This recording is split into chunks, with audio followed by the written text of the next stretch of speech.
ആസിഫ് അലി നായകനെത്തിയ കിഷ്കിന്ദ കാണ്ഡം അങ്ങനെ ആ സിനിമയുടെ 16-ാം ദിവസത്തിലേക്ക് എത്തപ്പെട്ടിരിക്കുകയാണ്. അതുപോലെ 16-ാം ദിവസത്തെ കേരള ട്രാക്കിംഗ്, ആകെ 16 ദിവസത്തെ കേരള വേൾഡ് വൈഡ് എസ്റ്റിമേറ്റ് കണക്കുകളെല്ലാം തന്നെയാണ് ഈ വീഡിയോയിലൂടെ പ്രേക്ഷകരിലേക്ക് എത്തിക്കുന്നത്.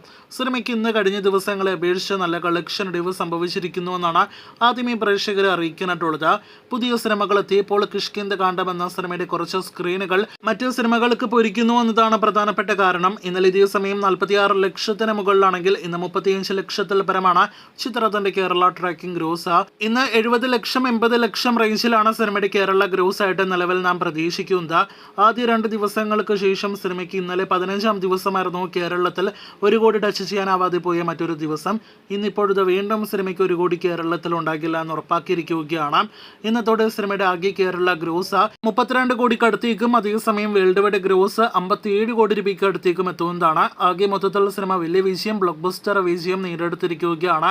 സിനിമയുടെ നിർമ്മാതാവിന് വലിയ ലാഭവും കിഷ്കിന്ദ കാണ്ഡം എന്ന ആസിഫ് അലി സിനിമ നേടിക്കൊടുത്തിരിക്കുകയാണ്. ഇനി ശനി ഞായർ ദിവസങ്ങളിൽ സിനിമയ്ക്ക് കളക്ഷൻ വർധന നിലവിൽ നാം പ്രതീക്ഷിക്കുന്നുണ്ട്. കാത്തിരിക്കുക അടുത്ത ദിവസങ്ങളിൽ ഇത് ഉൾപ്പെടെയുള്ള ബോക്സ് ഓഫീസ് റിപ്പോർട്ടുകൾക്ക്.